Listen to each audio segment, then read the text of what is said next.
blower. Just sold the last one I had on the shelf, so need to get another one assembled and out there so somebody could buy it. These are pretty nice blowers. If you guys haven't seen these before, this particular model is not the X. The X has the rear start. This has the side start, so it's going to be the C.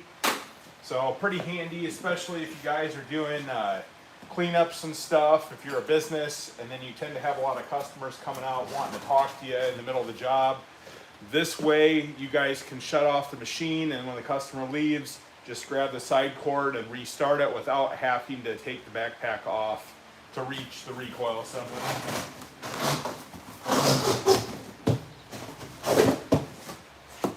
So of course, Stihl has instructions on the box of how to put it together, but I don't need those because I have put lots of these together over the years. So just pop everything out of here and I'll show you guys how it goes together. Backpack blowers take a little bit more assembly than some of the other stuff. Trimmers usually come fully assembled. Chainsaws are fully assembled minus the blade and chain. Hedge trimmers are fully assembled, but backpack blowers, pole saws, stuff like that, we have to assemble.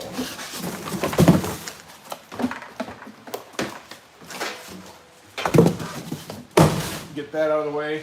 So this one's got a little bit of dirt and grease on it from the factory. I'm just going to clean this up, make it look nice and pretty. It's just little stuff like that. I always check when stuff comes in here. I do a visual inspection because I want the piece of equipment to be good.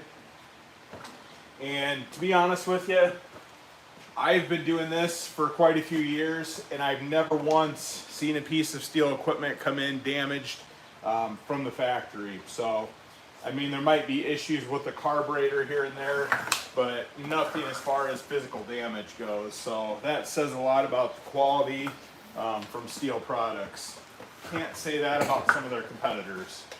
So I won't name names, but those of you that watch my channel know some of the other brands that I carry. So we're going to start out, get this tube on there. This is the flexible tube. We got a little package of parts here. Package of parts are going to have the two clamps, a wrench, and the screws to hold everything together. So there's actually two clamps in here. The first clamp right here, that's actually going to have a placement for the wiring harness and throttle cable, so that'll snap in there. That's going to be the first one that I install on the unit. So you're basically just going to snap this into place.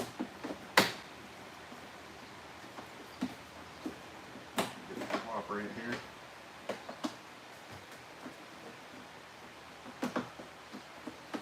There we go.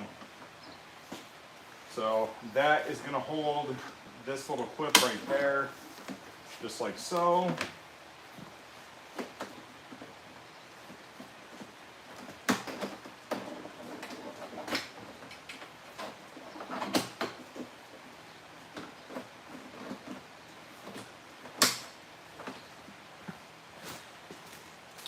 And you got a couple different screw options in here. The two biggest screws are going to go to the clamp. The smallest ones are going to hold the handle assembly on. So we're going to go right here.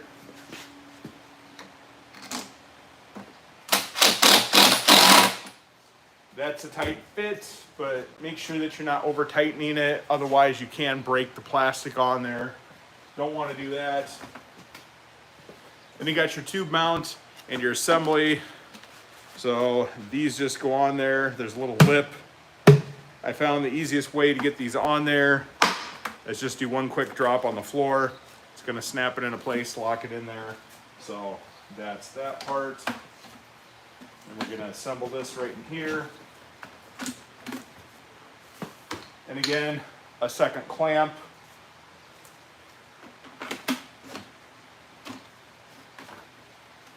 And then I try to line the screw holes up at the bottom so they match.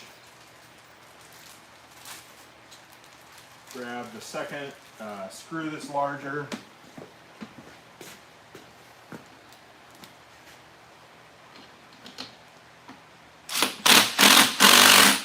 And again, you don't want to assemble that all the way. If you squeeze it all the way in, you'll break the plastic.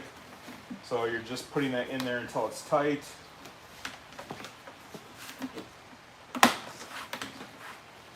And then this just slides on like that. These are going to be smaller screws. So they are going to take a different size head. So grab a different screwdriver here.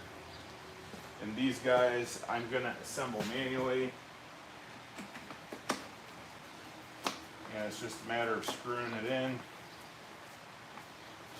I do want to show you one cool feature about the 800 that the other backpack blowers don't have. And that's going to be how you guys transport this with the tube assembly. If you notice, the tube assembly on this is quite a bit larger than a lot of the other backpack blowers. So you're going to have this slopping around in your truck unless you see this little clip right here. So this is actually going to go onto this clip here, and you're just going to snap it into place. It's a nice tight fit. And that makes it easy to transport, so you don't have that tube flopping around, getting in the way. Just pretty cool. So on this blower, so if you notice, this is going to be different than a lot of the other ones. Has way more padding on there, anti-vibration features. It's got the waist belt. On the tube assembly, it's got an adjustable handle. You pull that lever out, you can move it in and out. You can also rotate this, pull the tube section out for a longer tube. So that's nice. Some of the other blowers have removable sections, but then again, you can't adjust it in inch increments. You're just going to be taking, you know, a foot out at a time or whatever size the piece is. So that is something that's nice about this one. And of course, the side start handle, like I was telling you guys about, you're going to be pulling straight out with that. And then you don't have to take it off, where normally they have a rear recoil on the blowers, so you would have to take the machine off your back or have somebody start it for you. Where this one, you don't have to do any of that. You just throw it on, pull from the side, pops right off. This blower is nice too. Most of the backpack blowers, they have trigger locks. So if you want to lock your trimmer into place and you don't want to have to sit there and continually throttle it, you just lift that lever right there, and that is going to be your trigger lock. So lots of great features on there, lots of anti-vibration features. And this has quite a bit of air volume on it, the biggest blower that Stihl makes. So let me just dive in and I'll show you a closer look on that. So again, here's the handle assembly. Back side, this is going to be your trigger lock. This is how you secure the blower to the unit, so that way you don't have that tube flopping around. And then your side start, there's your recoil assembly right here, pulling through. Your tube adjustments right here, this lever, as well as the tube adjustment up there. And then nice padded shoulder straps as well. So these are pretty nice units. If you guys don't have one and are looking for a backpack blower, this is the model that I would recommend. Yeah, it might be overkill for some jobs, but just that comfort feature of having that side start makes it well worth having. So again, Stihl BR 800C. Make sure you're not getting the X. If you want the same blower but a rear start, you get the X model. The C is going to be a little bit more expensive, but you're paying for that comfort. So thanks for tuning in, guys. Have a great rest of your day.